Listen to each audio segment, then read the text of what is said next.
Que tiene que ver con nuestras relaciones exteriores, puesto que hemos sabido el día de ayer viernes que un diplomático peruano ha sido elegido a la cabeza de la Comunidad Andina de Naciones para los próximos 5 años. Se dice que se ha obtenido este voto por unanimidad, pero lo importante es saber que unanimidad quiere decir que votó a favor de este funcionario diplomático peruano Bolivia y Colombia. Y estos son gestos que cuentan, sobre todo porque se trata del embajador en situación de retiro Gonzalo Gutiérrez, quien ha sido canciller del Perú y representante del Perú en varias organizaciones multilaterales, incluida la ONU, así como también su último puesto, embajador del Perú ante la Unión Europea, en simultáneo con el Reino de Bélgica. Embajador Gutiérrez, muy buenos días, bienvenido a RPP y felicitaciones por su nombramiento, por su elección, que honra naturalmente a nuestro país y particularmente a su diplomacia.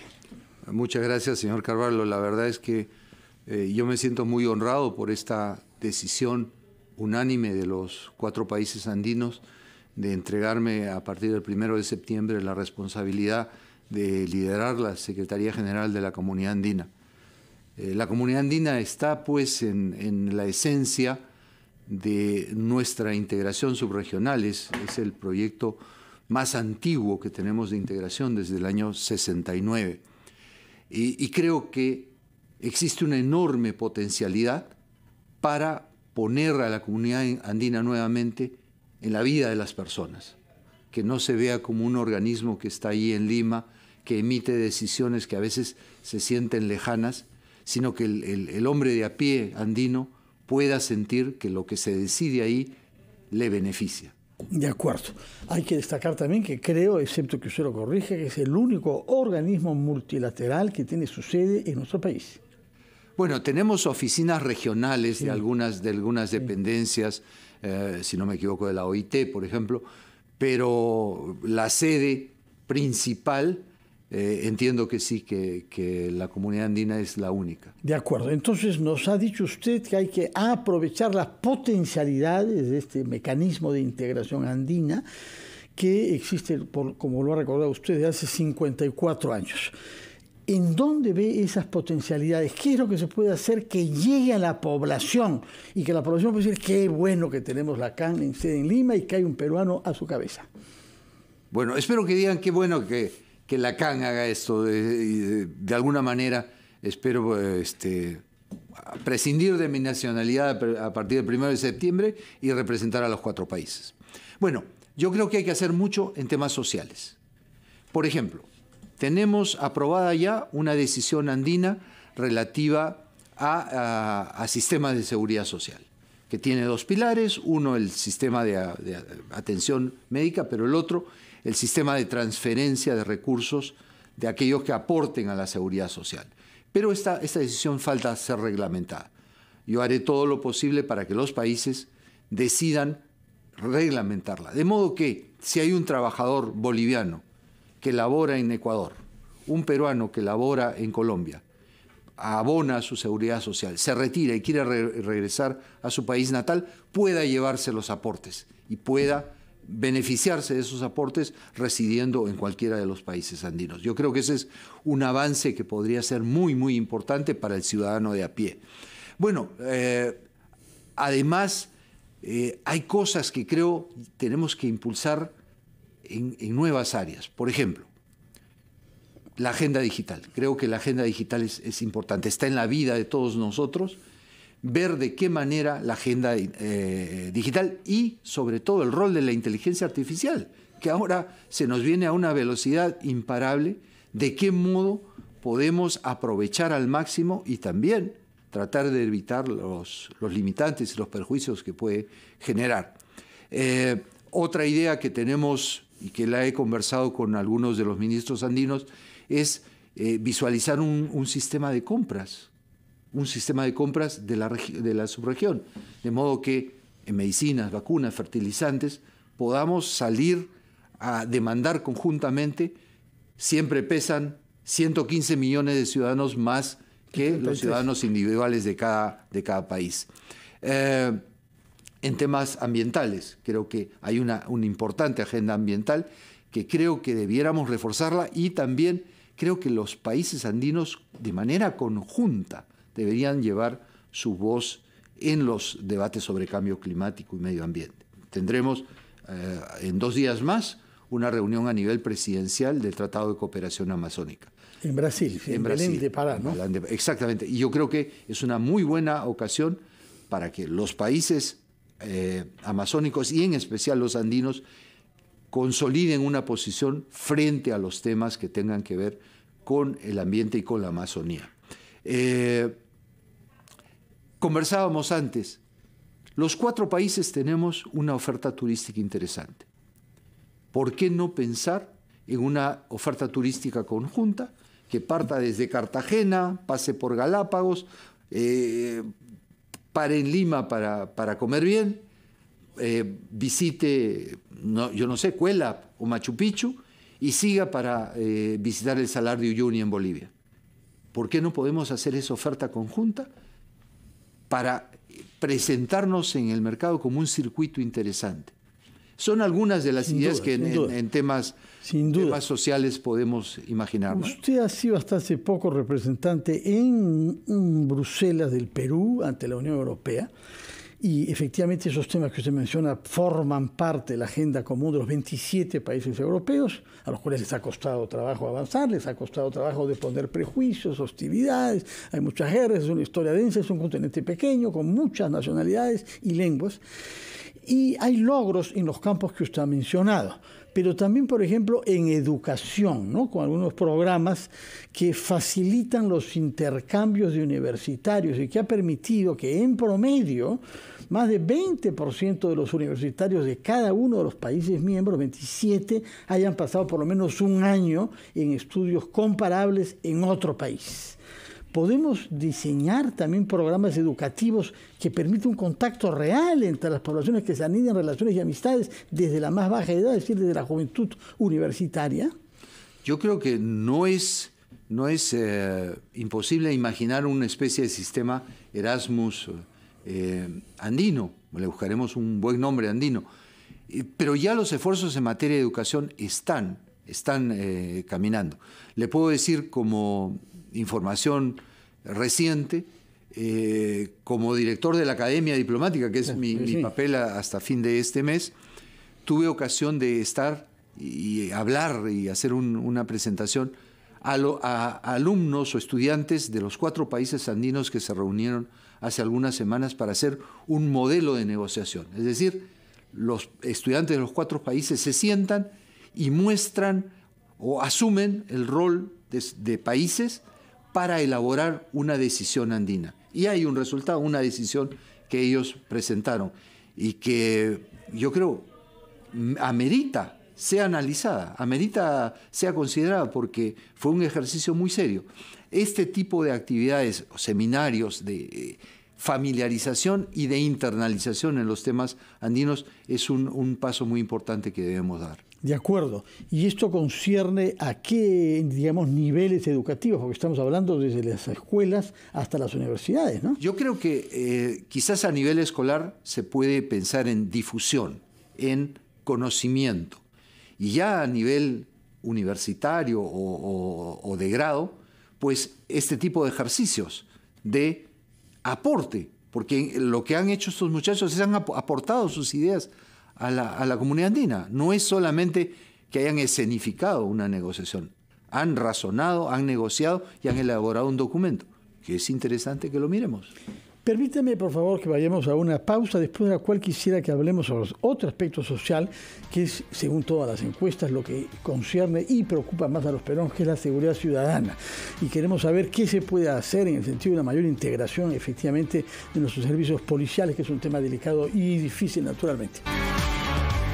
Son las 9:19, estamos conversando con el embajador en situación de retiro, Gonzalo Gutiérrez, quien el día de ayer fue elegido como nuevo secretario general de la Comunidad Andina de Naciones durante los próximos 5 años. Y nos ha venido diciendo algunos campos en los que él cree que puede haber una acción dinámica que aproveche, como dijo, la potencialidad de esta organización multilateral que integra a los países andinos. Y está a punto de decirnos una palabra sobre seguridad ciudadana, porque todos los días vemos que hay flujos de poblaciones entre los 4 países andinos y un problema común de desarrollo de la delincuencia. Vemos los datos en Ecuador, vemos los datos en Colombia, sobre Bolivia sabemos un poco menos quizá, pero sabemos que están pasando cosas comparables en el Perú, de manera que habrá por lo menos que sentarse y ver entre los 4 países si se puede hacer algo en común. Yo creo que se puede alentar, por ejemplo, una reunión de ministros del interior, de gobierno, de los 4 países andinos para que ellos discutan la problemática que se viene enfrentando en cada país. Yo creo que es un tema muy sensible, es un tema que yo quisiera tener cierta cautela, pero creo que podría ser un aporte interesante andino el establecer una especie de sistema de información, de intercambio de información para temas de seguridad que ayude a la persecución del crimen y sobre todo el crimen organizado que parece estar azotando a las naciones andinas. Se habla del tren de Aragua, que verdaderamente está presente de manera orgánica en los 4 países andinos, y sería útil intercambiar información de una manera sistemática para no estarnos sorprendiendo ante las innovaciones que la delincuencia produce sin que el Estado reaccione con la misma rapidez. Así es, así es. Muchos de los casos, entiendo, que se han solucionado, que se han perseguido con eficiencia recientemente en el Perú, se ha debido a un intercambio de información con países sudamericanos. Y eso, entiendo, nuestra policía lo valora mucho. Ojalá pudiéramos caminar hacia organizar un sistema fluido, rápido y eficiente de intercambio de informaciones. Ahora, la base naturalmente de las relaciones entre los países es el intercambio comercial, es lo que genera una red verdaderamente de relaciones sólidas y de intereses permanentes, ¿no? ¿Cuál es su visión de lo que podemos hacer para dinamizar el comercio entre nosotros y también practicar un comercio común de los 4 con otro grupo de países? A ver, el porcentaje de comercio intrarregional comparado con el comercio de nuestros países con fuera de la región es muy limitado todavía, es menos de 10%. Y sufre también de un fenómeno. Cuando enfrentamos crisis se reduce, es el primero y el que más se reduce. Por ejemplo, en los meses que van hasta julio, me parece, del año 23, comparado con el mismo periodo del año 22, la reducción del comercio en general de nuestros países con el resto del mundo ha sido alrededor de 5.8%. Dentro de la comunidad andina ha sido más de 17%. Entonces, en crisis se afecta más nuestro comercio intracomunitario. ¿Cómo podemos luchar contra esto? Yo creo que debemos generar cadenas de valor intraandinas, que se vinculen empresas, sectores productivos de toda la subregión. Luego, creo que debemos promover más, ya se ha hecho un gran esfuerzo y se debe continuar y incrementar en el rol de las pequeñas y medianas empresas a nivel internacional, que rompan las fronteras. Muchas veces nuestras pequeñas y medianas empresas tienen timidez en entrar al mercado internacional porque creen que hay reglas demasiado complicadas, les es difícil los estándares sanitarios, fitosanitarios. Ahí es donde debemos ayudar. Generar mecanismos que a estas pequeñas y medianas empresas les faciliten la participación en el mercado.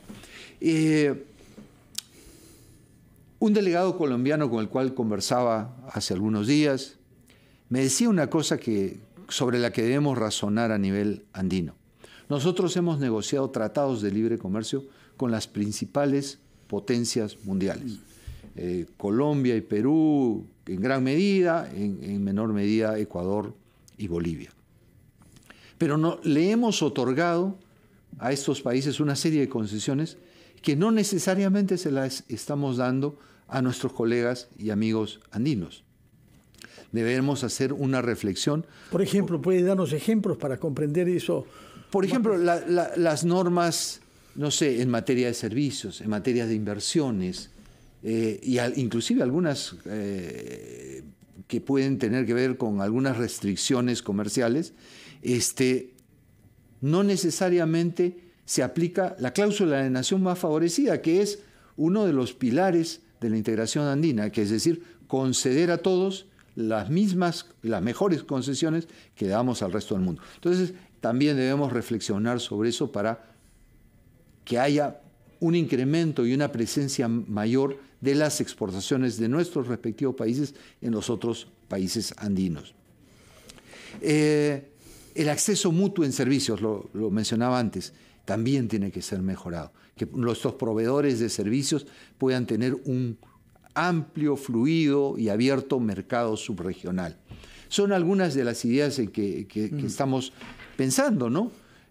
Un régimen común de inversiones. Y aquí también hay que verlo con mucho cuidado, porque también hay percepciones de cada país que pueden no ser las mismas. Los MEF poderosos en cada uno de los países, ¿no? Sí, claro, pero todos estamos interesados en la atracción de inversiones.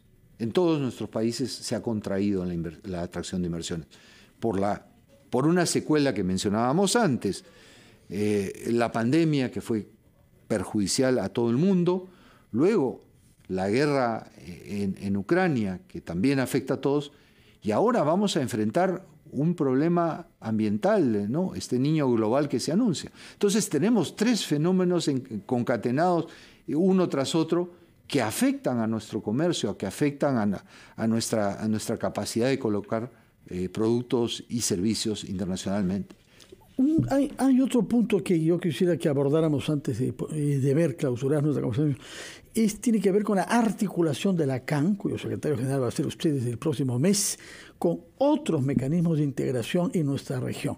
Ha habido en días pasados una reunión de la CELAC con una cumbre de jefes de Estado de CELAC, es decir, de 33 países de América, con los jefes de Estado de la Unión Europea, jefes de Estado y de Gobierno.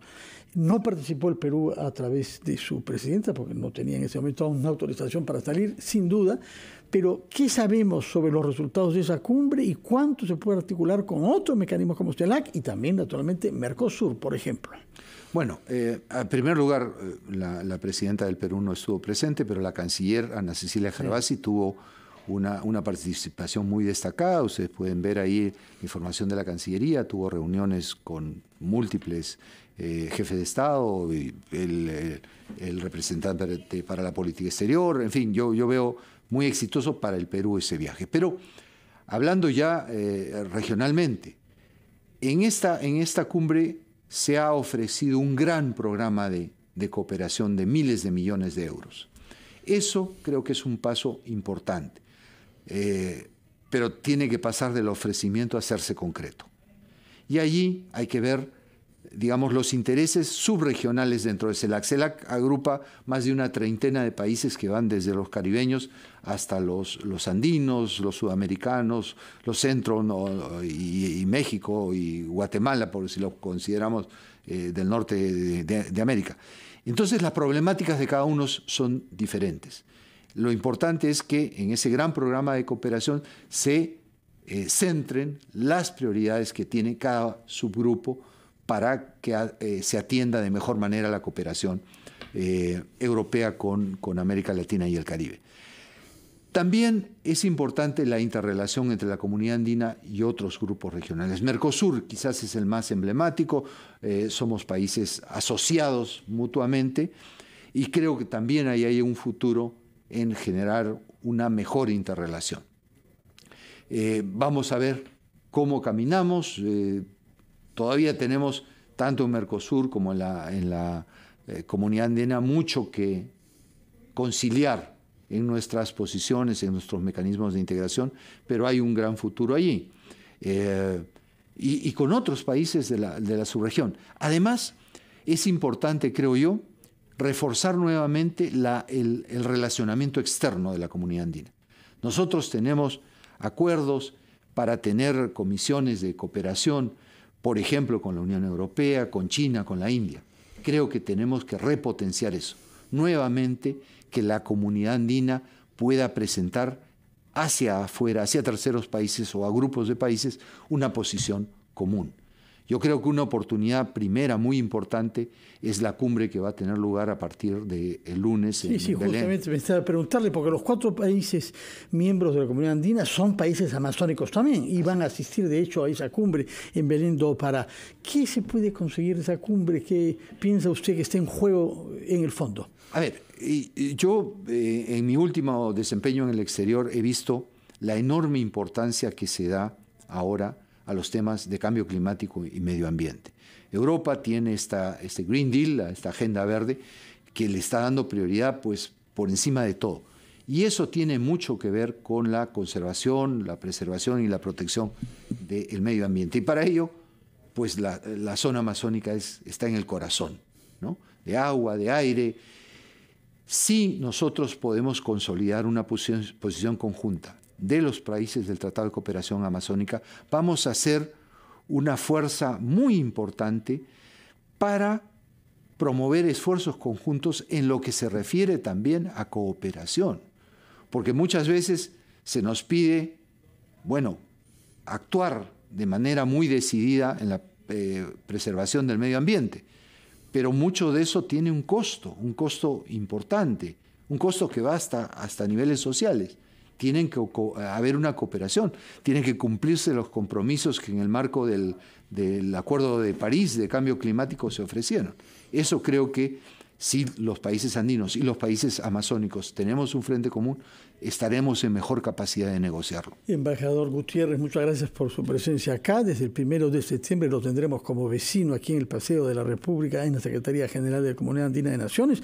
Y por lo que ha dicho usted, va a tener mucho trabajo durante 5 años. Esperamos poder estar informados de los avances que hay, porque los avances de la integración son los avances de nuestra población. También repercute sobre eso. De manera que felicitaciones por su elección unánime y manos a la obra desde el próximo mes, ¿no? Muchas gracias, sí, esperemos trabajar ahí. Ha sido entonces el embajador retirado Gonzalo Gutiérrez, electo secretario general de la Comunidad Andina de Naciones, que entrará en ejercicio del